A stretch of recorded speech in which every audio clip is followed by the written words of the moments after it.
Bonjour à tous, soyez les bienvenus sur Est Arménie TV, les titres principaux d'aujourd'hui. L'Arménie occidentale, la quête de justice, Lydia Marcossian. De l'Yaman, la voix vivante du patrimoine arménien, Armenak Abramian, partie 1. La paix ne se résume pas à obéir à la menace. Il peut y avoir de paix durable si l'Europe ferme les yeux sur le crime commis par l'Azerbaïdjan contre l'humanité. Ovanes Kevorkian. Zeytun, l'habitat des aigles arméniens. Artsakh, une évaluation politique objective. Achot Arutunian. Le projet de retirer l'image de l'ère arabe de So ne peut être arménienne. Rafi Sarkisian. Les églises du village occupé d'Aradjazo en Artsakh ont été détruites. Le dialogue sacré a été inauguré. Du Louvre au musée de l'histoire de l'Arménie. Arménie occidentale, la quête de justice, Lydia Marcossian. Cette conférence est consacrée au rétablissement des droits, de la mémoire historique et de la sécurité de notre peuple dans le contexte de l'Arménie occidentale et de l'Artsakh. Victime du génocide, de la destruction du mouvement et d'aliénation culturelle, notre nature réclame justice non seulement comme exigence morale, mais aussi comme devoir juridique.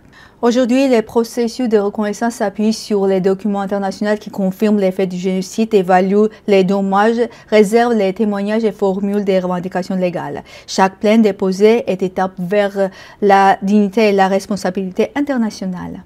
Notre objectif est clair, protéger les droits de notre peuple par des actions concrètes, en mobilisant le droit international, des équipes professionnelles et des garanties de sécurité. Ce combat vise à prévenir la répétition des crimes et poser des base d'une réconciliation juste et durable. Vive le peuple arménien, vive l'indépendance et le rétablissement des droits de l'Arménie occidentale. Lydia Marcossian, présidente de la République d'Arménie occidentale. Récemment, une chanson considérée comme patrimoine culturel de l'Arménie occidentale a suscité un vif débat. M. Abramian, président du Conseil national, en a révélé la profondeur, soulignant ses racines spirituelles et culturelles arméniennes. Selon lui, le Deléamon ne signifie pas seulement le cœur souffle, mais exprime aussi l'amour, la chaleur et la vitalité culturelle. La montagne du massif n'est pas d'un paysage, elle est une source spirituelle que chaque Arménien porte en lui où qu'il vive. Ce chant n'est donc pas une simple mélodie, mais un appel à préserver notre identité. S'il perd sa chaleur arménienne, il perd sa force de transmission. Pour M. Abramian, notre patrimoine ne peut être artificiel, il doit être vécu et transmis à travers nos chants, nos langues et nos symboles aux générations futures.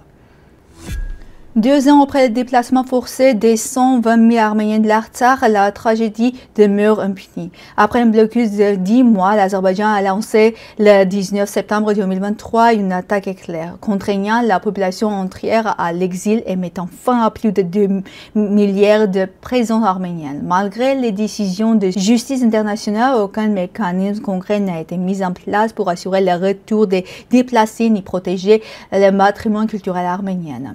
Ovanes Kevorkian, représentant de l'Artsakh en France, dénonce la déclaration de paix signée à Washington le 8 août 2025 comme une pacification imposée, renforçant la dictature pétrolière de Bakou. Il souligne l'hypocrisie d'une Europe qui ferme les yeux sur les violations des droits humains au nom d'intérêts géopolitiques.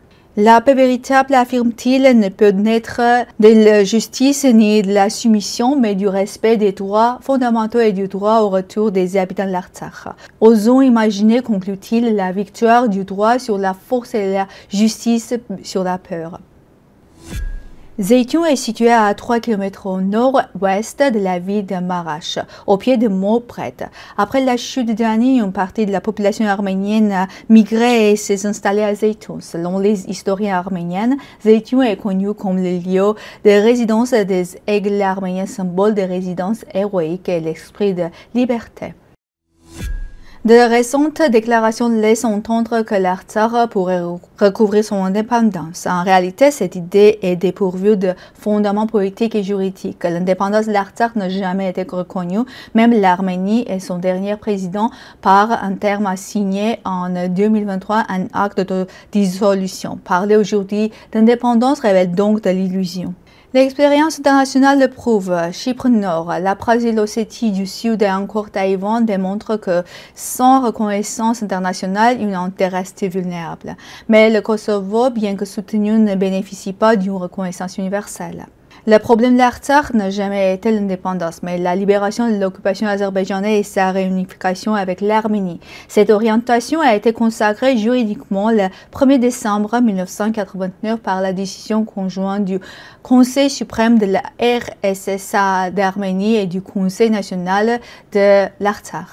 Aujourd'hui, le traité de Sèvres, toujours en vigueur, demeure la base juridique des droits nationaux arméniens. C'est pourquoi la République d'Arménie occidentale considère l'Artsakh comme une province indivisible et rejette toute idée de séparatisme. L'avenir de l'Artsakh ne se trouve pas dans des slogans, mais dans l'application du droit international et la réunification avec la partie arménienne. Rafi Sarkissian, vice-président du Conseil de la communauté arménienne du Royaume-Uni, a qualifié le programme de la 4e République proclamé par Nicole Pachinian de programme imposé. Dans une interview à Alpha News, il a dénoncé le retrait du mot arabe des timbres frontaliers comme une concession à la dictature d'Erdogan visant à écarter toute question territoriale ou de reconnaissance du génocide. Selon lui, certains cercles en Arménie cherchent un rapprochement avec l'Occident, mais celui-ci agit avec prudence maintenant un équilibre. En réalité, affirme-t-il, la politique actuelle est dictée aussi bien par les États-Unis et l'Angleterre que par la Turquie. Le village d'Arajatzoy, au nord de Martakert en Artsakh, comptait près de 790 habitants avant les déplacements forcés de 2023. Riche en patrimoine, il a abrité plus de 55 monuments, dont les églises Sainte Astvatsatsine, Arava et Saint-Stéphanos, ainsi que de nombreuses rachkas, chapelles et forteresses médiévales. Depuis l'occupation azerbaïdjanaise, ces sanctuaires ont été détruits et profanés. Cette attaque contre Arajatzoy n'est pas seulement une porte pour le patrimoine arménien d'Artsakh, mais un nouvel acte de génocide culturel en cours. Le dialogue a eu lieu. À l'occasion de la fête de l'indépendance de la République d'Arménie, une exposition inédite intitulée Dialogue sacré du Louvre au musée d'histoire arménie a été inaugurée en coopération avec le musée d'histoire d'Arménie et l'un des musées les plus prestigieux au monde, le Louvre, a annoncé le musée d'histoire d'Arménie sur la page Facebook. Pour la première fois en Arménie, des pièces du Louvre sont présentées en parallèle avec celles du musée d'histoire d'Arménie, ainsi qu'avec la rétique de l'apôtre Saint Bartholomé empruntée au Saint-Siège d'Echmiadzin. L'exposition durera 6 mois, précise le communiqué. C'est tout pour aujourd'hui. Merci d'être avec nous. Au revoir.